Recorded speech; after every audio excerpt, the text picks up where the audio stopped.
बिस्मिल्लाहिर्रहमानिर्रहीम, अस्सलाम वालेकुम नाज़रीन। आप यूट्यूब चैनल देख रहे हैं, मैं इमरान खान हूँ। पंजाब में हमजा शहबाज वज़ीर आला पंजाब बन गए हैं। बहुत बहुत मुबारक उन तमाम लोगों को जो पाकिस्तान के साथ ये घिनौना खेल खेल रहे हैं। किस तरीके से उनको प्रोटेक्शन दी गई, किस तरीके से उनको अराकीन बहम पहुँचाए गए, किस तरीके से हॉर्स ट्रेडिंग की हौसला अफजाई की गई और किस तरीके से एक फ़ैसला जो बहुत पहले आ जाना चाहिए था कि लोटों का मुस्तकबिल क्या होगा। जो मुनहरिफ अराकीन है जो अपनी पार्टी छोड़ते हैं, उनके बारे में गालिबन 1 महीना हो गया है। सदर पाकिस्तान जनाब आरिफ अलवी साहब ने एक रेफरेंस भिजवा रखा है अदालत में। बहुत सारे फैसले हो गए, लेकिन उस रेफरेंस के ऊपर अब तक फैसला सामने नहीं आया। अगर इन लोटों के मुस्तकबिल का फैसला हो जाता और ये बता दिया जाता कि ये वोट डाल सकते हैं या नहीं डाल सकते और इनकी नाअहली की क्या सूरत हाल होगी, तो ऐसी सूरत में कभी भी आज ये मार धाड़, ये तशद्दुद ये ना देखना पड़ता पाकिस्तान की आवाम को। लोग लोटे लेकर आए, सुबह उन्होंने अटैक कर दिया डिप्टी स्पीकर के ऊपर, उसको लोटे मारे, उसको वहाँ से वहाँ घसीट के बाहर निकाला पुलिस ने। उसके बाद परवेज़ इलाही का बाजू तोड़ दिया शाम को। फिर इन्होंने वहाँ से बाइकआउट किया और बाइकआउट करने के बाद परवेज़ इलाही साहब तो दुआएं दे रहे थे, हाथ उठा उठा के दुआएं मांग रहे थे उनके खिलाफ। तो उसके बाद जो है वो हमजा शहबाज साहब को वज़ीर आला पंजाब मुंतखब कर लिया गया है। बाप पाकिस्तान का वज़ीर आज़म, बेटा पाकिस्तान का वज़ीर आला। जो लोग पाकिस्तान में ये घिनौना खेल खेलते हुए रिजीम चेंज के ऑपरेशन में ये तब्दीली लेकर आए हैं, उनका ये नया वर्ल्ड रिकॉर्ड बनाने के लिए बहुत बहुत शुक्रिया। पाकिस्तान का पूरी दुनिया में मजाक बनेगा। पाकिस्तान एक एटॉमिक पावर है, 7वां एटमी मुल्क है। पाकिस्तान दुनिया का 5वां बड़ा मुल्क है और वहां पे एक ऐसा घिनौना खेल खेला गया, एक ऐसा मजाक किया गया कि बाप वज़ीर आज़म और बेटा वज़ीर आला। और बाप और बेटा कौन है, जरा ये भी आप देखें। दोनों को ये पता ही नहीं चलता कि उनके अकाउंटों में अरबों रुपए कौन डालता है। दोनों को ये पता नहीं चलता कि उनके चपड़ासी के अकाउंट में 4 अरब रुपए कहां से आए। ये पता नहीं चलता कि उनके ड्राइवर, उनके स्टोर कीपर, उनके चौकीदार के अकाउंटों के अंदर अरबों रुपए, करोड़ों रुपए कहां से आ रहे हैं। ये वो दोनों बाप बेटा है। वज़ीर आज़म पाकिस्तान वो बना है जिसको अपने अकाउंटों और अपने कारोबार के बारे में कुछ पता नहीं है, वो मुल्क चलाने के लिए आ गया है। और वज़ीर आला पंजाब उसका वो वाला बेटा बना है सपूत, जिसको पता ही नहीं कि 25 अरब रुपया उसके और उसकी फैमिली के अकाउंट में कहां से आया। और वो ये कहता है कि पता नहीं, मैं तो अपने कामों में मसरूफ था, मुझे नहीं पता कि हमारे अकाउंटों में ये पैसा कहां से आ गया।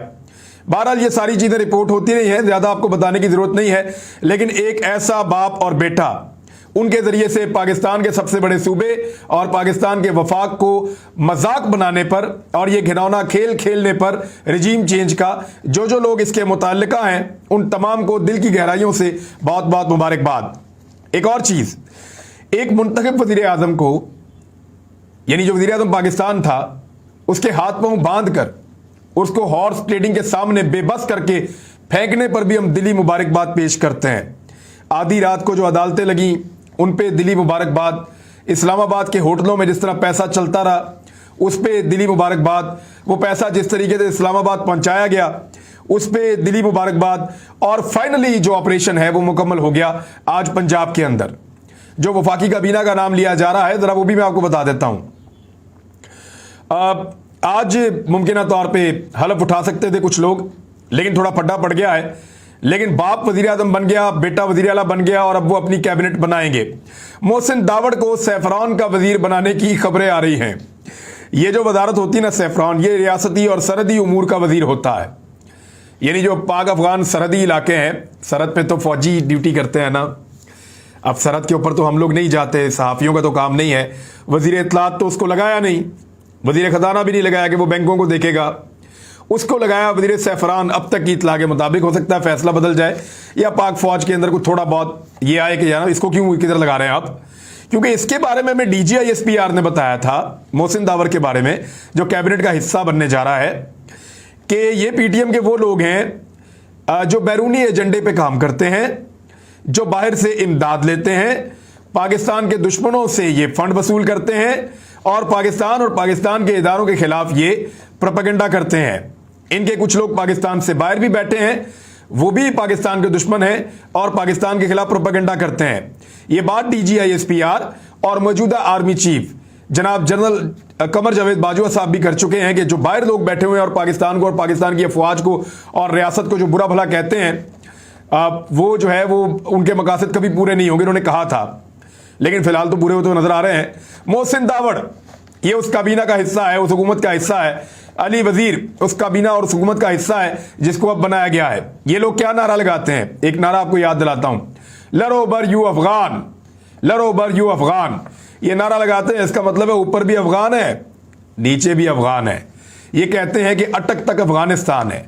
ये खैबर पख्तूनख्वा का जो आपका पूरा सूबा है, वो ये कहते हैं इसका कोई वजूद नहीं है, थोड़ा सा इलाका छोड़ के ये सारा अफगानिस्तान का इलाका है और अफगानिस्तान अपने इस इलाके को वापस ले लेगा। ये पीटीएम का नारा था और पीटीएम का वही नारा बुलंद करने वाले जिन्होंने ये कहा था कि हम फौजी जर्नैलों को ये जो बाड़ लगी हुई है ना सरहद के ऊपर, इसकी जो तारे हैं उनके साथ बांधेंगे और जीप के पीछे बांध के घसीटेंगे। ये इन्होंने कहा था, आज वो हुकूमत का हिस्सा है। जिन्होंने ये कहा था कि हम पाकिस्तानी फौज का वही हाल यहां पाकिस्तान में करेंगे जो अमरीकी फौज का अफगानिस्तान में हाल हुआ है, वो अब इस हुकूमत का हिस्सा है। पूरे मुल्क की मंजी ठोक दी जो तब्दीली लाई गई है इस मुल्क के अंदर। तो बहुत बहुत मुबारकबाद। हमारे फौजी जवानों के दिल दुख रहे होंगे, हमारे फौजी क़यादत के भी दिल दुख रहे होंगे जिस तरह के हालात का सामना है, लेकिन वो अपने आप को सियासत से दूर रखना चाहते हैं और उन्होंने ये फैसला किया है कि वो सियासत में किसी किस्म का कोई किरदार अदा नहीं करेंगे। अगर तो मुनरिफ अराकीन के खिलाफ आज फैसला दे देती है ना अदलिया और वो ये कहती है कि इनका वोट नहीं है, तो 26 लोग फारग होते हैं सूबाई असम्बली से पंजाब की। 26 मुनरिफ अराकीन के वोटों से बना हमजा शहबाज वजीर आला पंजाब। सादा अक्सरियत नहीं है उसके पास, यानी अगर इन 26 को निकाल दे तो 171 बाकी रह जाते हैं। 186 उसको चाहिए वजीर आला पंजाब बनने के लिए। फिर भी उसके पास 15 बंदे कम हैं, फिर भी उसके पास 15 बंदे कम हैं। यह सिचुएशन है हमजा शहबाज की।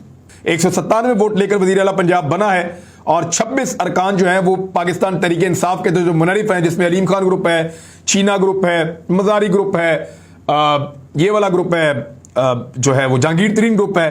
तो इस तरह ये सारे ग्रुप्स ने मिलकर हमजा शहबाज को वजीर आला पंजाब बना दिया है।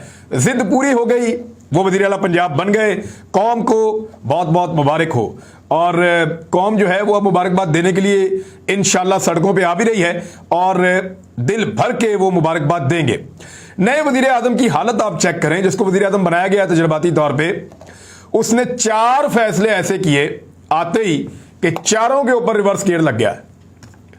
यानी चीनी घी महंगा तो कर दिया, आटा महंगा कर दिया, बाकी चीजें वो लगातार महंगी कर रहा है, वो तो एक अलग कहानी है। उसके ऊपर तो इंशाल्लाह डाटा रोजाना की बुनियाद पे जमा हो रहा है, हम आपको बताते जाएंगे। लेकिन तनख्वाहों में उसने इजाफे का ऐलान किया, बड़ा जज्बाती होकर सीना ठोक कर आया, जी मैं तनख्वाहों में इजाफा कर रहा हूं इंपोर्टेड वजीर आजम, और वो इजाफा वापस हो गया। पेंशन में इजाफा किया, बड़ी बड़क मारी थी कि पेंशन में भी इजाफा कर रहे हैं, वो वापस हो गई। यू टर्न हो गए 2। तीसरा, पेट्रोलियम मसनूआत की कीमतें इन्होंने कहा था जी हम कम करेंगे, लेकिन जैसी हुकूमत में आए इन्होंने कहा जी हम ज्यादा करेंगे। ना ज्यादा कर सके ना कम कर सके, कम करने की तो औकात नहीं है और ज्यादा करने की हिम्मत नहीं है। वो जो इमरान खान कर गया वहीं पे रुके हुए हैं। तो ये तीसरा यू टर्न ये हो गया। चौथा, इन्होंने ऐलान किया आते ही कि जी बड़ा स्पीड है मेरी, मैं शबाज स्पीड हूं और बड़ा काम करता हूं, तो ये है तो वो है। पूरी दुनिया में हफ्ते में 2 छुट्टियां होती हैं, इधर आकर जनाब ने हफ्ते में 1 छुट्टी खत्म कर दी। और ये छुट्टी जो है वो इनके बड़े भाई के दौर में भी होती थी, जब ये वजीर आला पंजाब थे तब भी होती थी। ये अभी बड़क मारी है कि जनाब मैं 1 छुट्टी खत्म कर रहा हूं, पता नहीं मैं कितना काम करने लगा हूं। ऐसी अगर उन्होंने लितरॉल की है ना कि फौरी तौर पर वो छुट्टी का ऐलान जो है वो भी वापस, और अब ईद के बाद नॉर्मल हफ्ते और इतवार की छुट्टी हुआ करेगी। जो अब तक की इतलात आ रही है उसके मुताबिक अगर एक अदालत का फैसला आ जाता तो मुनरिफ अराकीन इस तरह ना करते, ऐसे पाकिस्तान के अंदर मंडियां ना लगती, ऐसे पाकिस्तान के अंदर हॉर्स ट्रेडिंग ना होती, बहुत सारी चीजें क्लियर हो जाती, चाहे हक में आ जाता चाहे खिलाफ आ जाता, लेकिन अदालत का एक फैसला तो आ जाता।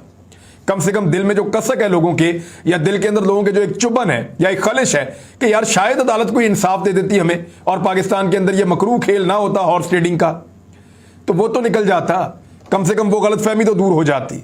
उधर पाकिस्तान पीपल्स पार्टी ने इनकार कर दिया है वजारतों का हिस्सा बनने से। आसिफ अली जरदारी ने कहा कि शायद हम वजीर ना बने। मेरी इतला के मुताबिक अब तक 30 रुकनी वफाकी काबीना जो है वो कन्फर्म हुई है। 13 वजीर जो हैं वो PMLN के होंगे, पीपल्स पार्टी के 10 वज़रा होंगे और फिर एमक्यूएम और बाकी जमातें 30 पहले हलफ उठाएंगे और फिर दूसरे मरहले में मजीद भी हलफ उठाएंगे। अब पाकिस्तान पीपल्स पार्टी ने 2 वजारतें मांग ली हैं बड़ी इंपॉर्टेंट। स्पीकर तो उन्होंने अपना बनवा लिया। जो 2 वजारतें उन्होंने मांगी उनमें एक वजारत दाखिला है और एक वजारत खारजा है और एक वजारत कानून है। 3 मांगी सारी। वजारत दाखिला भी मांग ली, वजारत खारजा भी मांग ली, वजारत कानून भी मांग ली। पीपल्स पार्टी ने कहा जी मौजें लेनी है तो फिर पूरी लेनी चाहिए। उधर पीएमएलएन जो है वो ये सोच रही है कि इनके साथ इत्तेहाद बना के तो अपनी परमानेंट ही अपनी जो है वो पार्टी की सियासत खत्म करने के चक्कर में वो पड़ तो नहीं गए। अब वहां पे ये असेसमेंट शुरू हो गई है। लेकिन इस वक्त उन्हें इक़्तिदार नजर आ रहा है और इक़्तिदार से निकलते हैं तो जेल नजर आ रही है। तो बहुत सारी चीजें उन्हें हैंडल करनी है। अफसरान के तबादले धड़ाधड़ हो रहे हैं, तकर्रियां धड़ाधड़ हो रही हैं। कुछ भी करके शहबाज शरीफ साहब अपने केसेस के ऊपर असरअंदाज होके ये माहौल बनाना चाहते हैं अगले इलेक्शन तक कि दोबारा उनको गिरफ्तार ना किया जा सके। पाकिस्तान पीपल्स पार्टी ने एक और भी बात की है। उन्होंने अगले इंतखाबात की तैयारियां शुरू कर दी हैं और उन्होंने ये कहा कि आप दरखास्तें जमा करवाएं। दरखास्तें तलब कर ली हैं जो सूबाई और कौमी असम्बली के इलेक्शन लड़ना चाहता है जनरल इलेक्शन में। यानी पीपल्स पार्टी को अब वो इलेक्शन नजर आ गया है और पीपल्स पार्टी ने और आसिफ अली जरदारी ने अवाम का मूड भांप लिया है और इमरान खान साहब को भी भांप लिया है कि जितना बड़ा मूव उन्होंने चल दिया इस्तीफे देने का, और पंजाब में भी यही होता हुआ दिखाई दे रहा है। इस सूरत हाल में इमरान खान पीछे नहीं हटेगा, हर हाल में इलेक्शन में जाना पड़ेगा। लिहाजा उन्होंने समझदारी का तकाजा यह था कि इलेक्शन की तैयारी करें, तो उन्होंने इलेक्शन की तैयारी फौरी तौर पर शुरू कर दी है। दूसरी जानिब एक और खबर है और वो बड़ी इंटरेस्टिंग है। एमक्यूएम ने वफाकी काबीना में शमूलियत से इनकार कर दिया है। एमक्यूएम जो है वो सबसे बड़ी लूजर जो पार्टियां बनी उनमें से एक वो भी है। वो कैसे, जरा इसको आप टेक्निकली समझें। एमक्यूएम का सारा वोट बैंक कराची में और हैदराबाद में है। इन 2 जगहों से शहरी सिंध के इलाके इनको कहते हैं, कराची और हैदराबाद। यहां से वो 10, 12, 15, 20 तक सीटें भी जीत जाते थे और यहां से सीटें जीतने के बाद वो कौमी असम्बली में अपनी जगह बना लेते थे और एक बड़ा तगड़ा प्रेशर ग्रुप होता था। किसी भी हालत में हुकूमत उनके बगैर चलाना मुश्किल होता था। वो अपनी वजारतें भी ले लेते थे और कराची के अंदर और हैदराबाद के अंदर अपनी जिले हुकूमतें बना के तो अपना बड़ा उन्होंने माहौल बना लिया होता था हर मरतबा। इस मरतबा क्या हुआ कि हैदराबाद और कराची की आवाम ने बड़ा खौफनाक रिएक्शन दिया है। एमक्यूएम के वो सारे लोग जो कल तक एमक्यूएम के साथ थे वो पीपल्स पार्टी के साथ हाथ मिलाने की वजह से एमक्यूएम को छोड़कर जा रहे हैं, क्योंकि एमक्यूएम पिछले 5 साल लोगों को यह समझाती रही कि सिंध में तमाम हालात की जिम्मेदार या शहरी सिंध के इलाकों में तमाम बुराइयों की जिम्मेदार पाकिस्तान पीपल्स पार्टी है। इसमें एमक्यूएम का या पाकिस्तान तहरीक इंसाफ का कोई कसूर नहीं है। तहरीक इंसाफ बड़े फंड्स भी देती रही है, तहरीक इंसाफ खुद भी बसें लेकर आई, तहरीक इंसाफ खुद भी प्रोजेक्ट लेके आई, लेकिन पीपल्स पार्टी ने टके का काम नहीं किया शहरी सिंध के इलाकों में। उसके ऊपर एमक्यूएम को गुस्सा था। एमक्यूएम ने वो गुस्सा अपने कारकुन तक मुंतकिल किया और जब वक्त आया इलेक्शन में उसका फायदा उठाने का, वो जाकर पीपल्स पार्टी की गोद में बैठ गए। तो कारकुन एमक्यूएम से मुनहरिफ हुआ और बहुत सारे एमक्यूएम के कारकुन एमक्यूएम को छोड़कर बेशुमार वो पाकिस्तान तहरीक इंसाफ के कैंप में जाके खड़े हो गए। अब ये सूरत हाल में एमक्यूएम के लिए और मुश्किल बन जाएगा जब वो जाके हिस्सा बन जाएगी कैबिनेट का, क्योंकि अगर अब वो कैबिनेट का हिस्सा बनते हैं तो कराची में सिर्फ उनकी यही बारी है। अगली दफा लोगों ने जो पहले वोट दिए थे वो भी वोट नहीं देने, बल्कि पाक सर जमीन पार्टी और पाकिस्तान तहरीक इंसाफ ये मिलकर बहुत बड़े पैमाने पर फतह हासिल करेंगे सिंध के शहरी इलाकों में, कराची में और हैदराबाद में। इससे एक बड़ा डेंट एमक्यूएम को पड़ेगा। एमक्यूएम उस डेंट से अवॉइड करना चाहती है और इस वक्त वो अपने आप को बचाने के लिए एक नया नारा लेकर आई है। जरा नारा सुने। एमक्यूएम का वफाकी काबीना में शमूलियत से इनकार, और उन्होंने कहा कि खालिद मकबूल सिद्दीकी ने मीडिया से गैर रस्मी गुफ्तगू में कहा कि हम वजारतों में नहीं जा रहे, बाहर रहकर ज्यादा अच्छा काम हो सकता है। इमरान खान से रोजाना वजारत मांगते थे, रोजाना कहते थे हमें एक और वजारत दो, लेकिन यहां पे बाहर रहकर ज्यादा अच्छा काम हो सकता है, अब ये कह रहे हैं। और फिर जो अगले 2 जुमले हैं, इन जुमलों को गौर से सुने, आपको पता चलेगा कि एमक्यूएम ने बहाना कैसा कमाल ढूंढा है। खुद ला के उसके बाप को बिठाया पहले वजारत उज़्मा पे, फिर उसके बेटे को सपोर्ट किया, उसको बिठाया वजारत आला पे, और अब गिला करते हैं। क्या इन्हें पहले दिन नहीं पता था कि पंजाब में वजारत आला के लिए हमजा शहबाज उम्मीदवार है? क्या इन्हें पहले दिन नहीं पता था कि वफाक में वजारत उज़्मा के लिए जो है वो शहबाज शरीफ उम्मीदवार है? पहले दिन से एमक्यूएम को पता था। लेकिन अब जरा बहाना सुने। 2 जुमले खालिद मकबूल सिद्दीकी के मैं आपके सामने रखने वाला हूं। पहला जुमला, ये हकीकी जमहूरियत नहीं है। दूसरा जुमला, यहां पर खानदान को नहीं अवाम को बैठना चाहिए। यह लें। अब ये बहाना बनाया है जनाब कि हम इस हुकूमत का हिस्सा इसलिए नहीं बन रहे या कैबिनेट का हलफ इसलिए नहीं ले रहे क्योंकि उनको पता है काबीना 2 महीने की है। ये अभी इमरान खान इनको नथ डाल देगा, इनको इलेक्शन में जाना पड़ जाएगा, बेड़ा गर्क हो जाएगा सारी सियासत का। लिहाजा वो काबीना में जाने से कतरा रहे हैं और शहबाज शरीफ साहब के गले में सब ने मिलकर घंटी डाल दी है। तो अब शहबाज शरीफ साहब को वो ढोल बजाना पड़ेगा जो उनको बजाना भी नहीं आता, क्योंकि 4 फैसले करके तो उन्होंने वापस ले लिए हैं, हालात उनके कंट्रोल में नहीं आ रहे हैं और ये हकीकी जमहूरियत नहीं है। यहां पर खानदानों को नहीं, अवाम को बैठना चाहिए।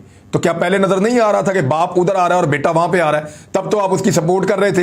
एक्चुअली अब आपको नजर आ रहा है कि पब्लिक आपके खिलाफ खड़ी हो गई है। अब आपको नजर आ रहा है कि इमरान खान इस सिस्टम को नहीं चलने देगा, 2 महीने के अंदर इलेक्शन में जाना पड़ेगा। और ये इंफॉर्मेशन मैं खुद नहीं दे रहा, बड़ी इंपॉर्टेंट जगह से सुन के आया हूं। 2 महीने में इलेक्शन की तैयारी करना है सब लोग। पीपल्स पार्टी ने बिला वजह आज दरखास्तें तलब नहीं की। अब तक के लिए इतनी, अपना ख्याल रखिएगा, अपने चैनल का भी। अल्लाह हाफिज।